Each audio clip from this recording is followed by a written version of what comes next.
فَبِأَيِّ آلَاءِ رَبِّكُمَا تُكَذِّبَانِ؟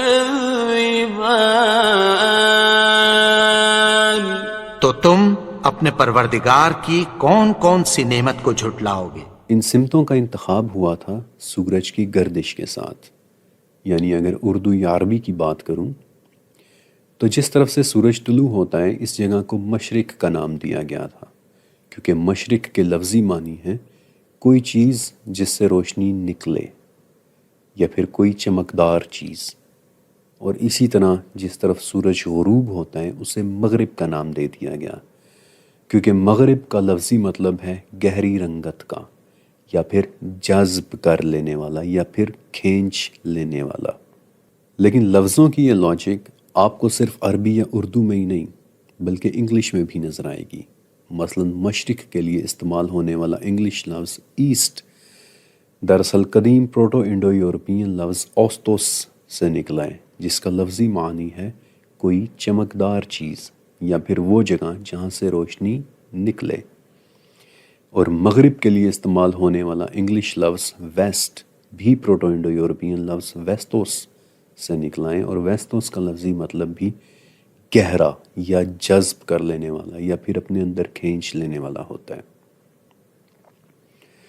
لیکن میں آپ کو مشرق اور مغرب کے متعلق کچھ بہت ہی خاص بات بتانا چاہتا ہوں، کیونکہ اگر آپ کو سمتوں کی سمجھ آ گئی تو دروازے خود بخود آپ کی آنکھوں کے سامنے آ جائیں گے۔ اس پروجیکٹ کے اندر میں نے آپ کو ایزٹیکس کے متعلق بھی بتایا تھا۔ 15ویں صدی میں میزو امریکہ یعنی آج کے میکسیکو، گواٹے-مالا، ایل سیلواڈور اور ہونڈوراس میں رہنے والی ایک تہذیب، یہ لوگ مشرق اور مغرب کو مذہبی اعتبار سے بہت زیادہ اہمیت دیتے تھے۔ مثلا ان کے مذہب کے اعتبار سے مغرب خدا کی بنائی ہوئی ایک ایسی جگہ ہے جہاں بہت سارا پانی اور بہت سارا دھواں ہے۔ لیکن مغرب کی یہ مذہبی اہمیت صرف ایزٹیکس کے ہاں ہی نہیں تھی، اینشینٹ ایجپشنز بھی کچھ ایسا ہی کہتے تھے۔ اس وقت 3 فرعونوں کے مقبرے ایسے ہیں کہ جن کی دیواروں پر ایک کتاب لکھی ہوئی ہے۔ ان 3 فرعونوں کے نام ہیں ریمسز 8، ہورمہب اور سینچدم، اور اس کتاب یا اس ٹیکسٹ کو ایک بہت ہی دلچسپ نام دیا گیا ہے، دی بک آف دا گیٹس، یعنی دروازوں کی کتاب، جس میں سورج کے رات کے سفر کے متعلق بات کی جا رہی ہے کہ وہ مغرب سے دوات نام کی ایک جگہ میں چلا جاتا ہے۔ لیکن صرف ایزٹیکس یا ایجپشنز ہی نہیں، دنیا کے قدیم ترین مذاہب میں سے ایک مذہب یہودیت میں بھی مغرب کو بہت زیادہ اہمیت حاصل ہے، کیونکہ ان کے مطابق مغرب کے ذریعے خدا تک جایا جا سکتا ہے۔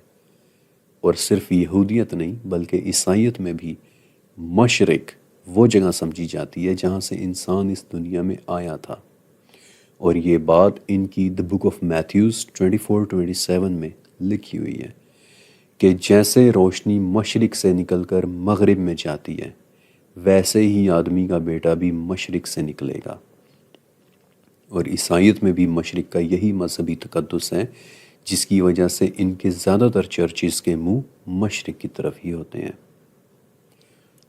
میں نے ابھی جو کچھ بھی آپ کو سمتوں کے متعلق بتایا، آپ نے اس میں ایک بہت اہم بات نوٹ کی کہ ان تمام باتوں میں شمال اور جنوب کا کہیں ذکر نہیں ہے۔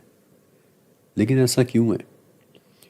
کیونکہ اوریجنل سمتیں شروع سے لے کر آج تک صرف 2 ہی رہی ہیں، مشرق اور مغرب۔ شمال اور جنوب یعنی نارتھ اور ساؤتھ یہ تو بہت بعد کے الفاظ ہیں، اور یہ دونوں الفاظ پروٹو انڈو یورپین نیا اور سیو سے نکلے ہیں، جس میں نیا کا مطلب ہوتا ہے کسی چیز کا لیفٹ، یعنی اوریجنل سمت مشرق ہی ہے، بس اس کے لیفٹ کا نام نارتھ ہے، اور ساؤتھ نارتھ کے الٹ کا نام ہے۔ اوریجنل سمتیں شروع سے صرف 2 ہی تھیں، مشرق اور مغرب، باقی 2 تو صرف ان کے دائیں اور بائیں کا نام ہے۔ یہ لاجک صرف انگلش زبان میں ہی نہیں بلکہ عربی یا اردو زبان میں بھی ہے، اور اب جو میں آپ کو بتانے والا ہوں یہ اس چیپٹر کی سب سے اہم بات ہے، اور یہ بات اس مذہب سے ہے جو اس ریسرچ پروجیکٹ میں سب سے زیادہ مددگار رہا ہے، سب سے زیادہ اوتھینٹک رہا ہے، اور یہ بات اس مذہب کی بھی سب سے اہم کتاب یعنی قرآن کریم میں ہے۔ قرآن پاک کی عربی میں شمال کا لفظ کم سے کم 7 مرتبہ استعمال ہوا ہے، اور ہر جگہ اس لفظ کا صرف ایک ہی مطلب ہے، کسی چیز کا لیفٹ سائڈ یا کسی چیز کا بائیں۔ مثال کے طور پر سورہ اعراف، جہاں شیطان نے کہا کہ میں ان کے دائیں سے بھی ان پر حملہ کروں گا اور ان کے شمال سے بھی یعنی ان کے بائیں سے بھی۔ سورہ نحل، جہاں مخلوقات کے سائے جھک کر سجدہ کرتے ہیں دائیں اور بائیں یعنی یمین اور شمال۔ سورہ کہف، جہاں اصحاب کہف کا سورج طلوع ہوتے وقت ان کے غار کے دائیں طرف جھکتا ہے اور غروب ہوتے وقت ان کے غار کے شمال سے یعنی بائیں طرف سے۔ سورہ کہف، جہاں اصحاب کہف کروٹیں بھی لے رہے ہیں دائیں اور بائیں یعنی یمین اور شمال۔ سورہ سبا، جہاں قوم سبا کے پاس 2 باغات تھے، ایک ان کے دائیں اور ایک ان کے بائیں یعنی یمین میں اور شمال میں۔